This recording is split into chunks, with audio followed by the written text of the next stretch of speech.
Iran has ushered in the new year with violent protests that refuse to die down. Thousands of Iranians are out on the streets marching against soaring inflation, water as well as power shortages. This is the 5th day of demonstrations in the country.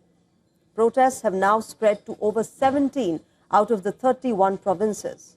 The provinces of Chaharmahal, Bakhtiari, Ilam, Khuzestan, Khorasan Razavi and Lorestan have all witnessed fresh demonstrations.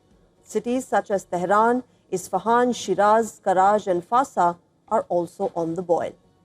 In the latest escalation, a member of Iran's security forces has been killed in the ongoing protests. The deputy governor of Lorestan province says the 21-year-old member of the Basij from the city of Khudasht was killed last night. The Basij are a volunteer paramilitary force linked to Iran's Revolutionary Guards. Remember, this is the first officially confirmed death amid the protests since the start of these protests on Sunday. The deputy governor also informed that 13 police officers and Basij members were injured in a stone pelting incident. On Wednesday, protesters also attacked the government building in southern Iran. Eyewitness videos released showed people trying to access a building in the Fars province. Authorities confirmed that a portion of the provincial governor's office door and its glass were destroyed as well. Another footage showed protesters clashing with security forces in the western city of Hamadan. Earlier, Iran's prosecutor general had warned that any attempt to create insecurity would be met with a decisive response. On New Year's Eve, authorities announced a holiday for banks, schools and several other public institutions. And the reason? Well, officials said is due to cold weather and the need to preserve energy. Remember, these protests began on Sunday in Tehran's largest mobile phone market, where shopkeepers shuttered their businesses. The rallies have since built momentum, with students at 10 universities in the capital and in other cities joining in on Tuesday. The government has appointed a new governor, meanwhile, to the central bank after the former official resigned following a record currency fall against the US dollar. Inflation in Iran has surged past 42%, driven by a collapsing rial and sharply rising living costs. As the rial weakens to record lows, prices are spiraling. Food costs are up 72% year on year, while health and medical items have all risen 50%. Sanctions, political uncertainty and fears of a wider conflict are all compounding pressure on households, shrinking purchasing power and pushing the economy closer to the risk of hyperinflation. And all this has now led to the big question: how will the Pezeshkian government and the supreme leader ensure that Iranians get a stable economy? All right, let's try and understand this situation better. I'm joined by Mr. Yusuf Jalali. He is joining us from Tehran. So he's been tracking these protests very closely. Yusuf Jalali, good evening. Thank you very much for joining us on WION. I want to start by asking you, since you're in the middle of the unrest, what exactly is happening? 5 days of protest, they've now turned violent. There's also a death that has happened. What exactly are the students and the traders saying? Of course, we've entered the 5th day of these protests, and the protests and strikes continue to persist across the country. The epicenter remains the capital, Tehran. Of course, in the area called the Grand Bazaar, which is a beating heart of Iran's economy. Still, many merchants and traders from different sectors now are jumping on the bandwagon and joining the protests. And of course, the strikes. Just earlier today, we saw demonstrators inside Iran's biggest fruit and vegetables market in downtown Tehran, which is actually the hub of food and vegetable, sending food items, fruits and vegetables across the country. This market has also been the scene of protesters chanting slogans against government mismanagement and asking and demanding that the government take an immediate action to try to stabilize the country's economy. Of course, students have also been on the scene, clashing with security officers in different universities, major universities like the Amir Kabir and the Sharif University, and of course the University of Tehran. These are the main, the biggest and largest universities in the capital, Tehran. Of course, students have jumped on the wagon.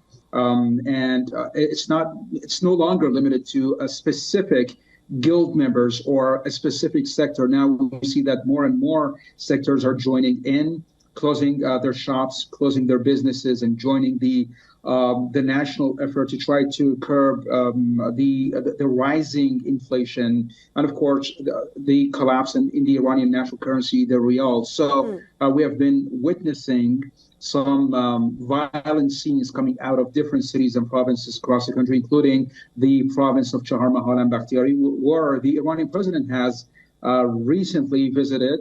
Of course, President Pezeshkian visited that province, and at that same province, we saw violent clashes between demonstrators and security officers there trying to quell the protests.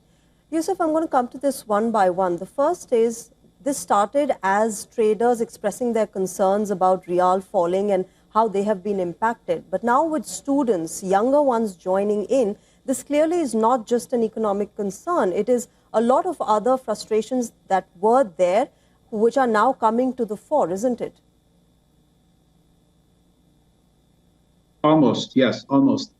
It started as something demanding economic reforms or something like demands on the part of the Iranian traders and merchants, asking the government to try to stabilize the country's economy. But it took a turn when students joined, and of course, they also joined the protests demanding wider freedoms, broader freedoms, like civil rights. And we've been witnessing some slogans demanding better freedom for the Iranian youth. Of course, but there's a lot of gray area in what these people want from the Iranian government.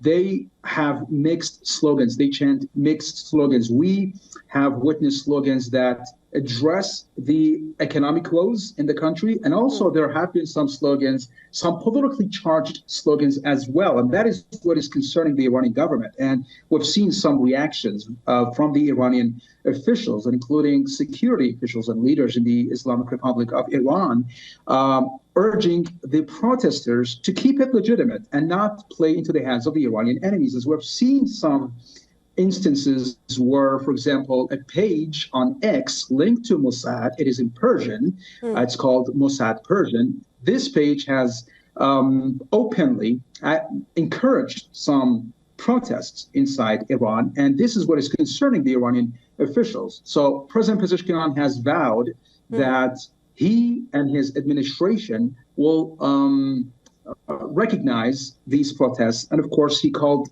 the demands legitimate, and he vowed to address those demands. But we have seen some comments from the Iranian security officials who have, of course, threatened and warned protesters against exploiting this situation and, of course, playing into the hands of the Iranian enemies. So we've been hearing these mixed reactions from the Iranian officials and, of course, mixed slogans inside this protesting crowd. So Yusuf, what you're saying is, these youngsters have been joining these protests and there are political chants that are happening. Is there enough evidence to show that, like the Iranian government is saying, that the US and Israel have been fueling this unrest? Were they the ones who led to the beginning of these protests? But of course, the Iranian government has always used this playbook to try to immediately brand anything inside those protests to foreign-linked agents. Of course, we're not sure, there's no evidence, but what Iranian officials are saying is that some of the slogans, some of the coordination attempts that take place and lead to those demonstrators going out take place in accounts or in Telegram channels or some sources that are linked to foreign entities. That is based on claims by Iranian officials. And of course, some comments and some sympathetic comments from the US officials, from the Israeli officials, publicly encouraging those demonstrators to try to turn it into an anti-establishment protest, or inciting violence inside these protest fields. These are what Iranian officials hold on to and cling to try to justify it. their claims that these protests are fueled or are engineered by foreign actors. Okay, Yusuf, last question. The fact that the Iranian government is blaming Western powers of influencing these protests, which is there. There is, as you say, that there have been certain accounts that have been speaking on those lines. But the fact of the matter is that one can't deny that there have been domestic concerns as well. And therefore, what would it take for the Peshkian government to actually quell the protesters and make sure that these protests end and people are satisfied? So far, no tangible impacts. So far, we've not witnessed any tangible impacts on people's livelihood, despite some attempts by the Iranian government trying to revise the budget. It has recently, of course, handed the budget to the Iranian parliament for review. And of course, we've not witnessed a significant surge or improvement in the value of the Iranian national currency. It went down a little bit from 1.42 million prior to those protests to now 1.35 million. Still not significant because a couple of months ago it was less than 1 million to the US dollar. And it has ever since 3 months ago, it has lost more than 30% of its value. So these protesters seem to be adamant to go out on the streets and demand more economic reforms. As long as their demands are not met, they don't appear to be subsiding. Okay. All right, Yusuf Jalali, we'll leave it there. Thank you very much for helping us understand what the situation on ground is. Let's wait and watch how the next few days and weeks unfold for Iran. Thank you very much.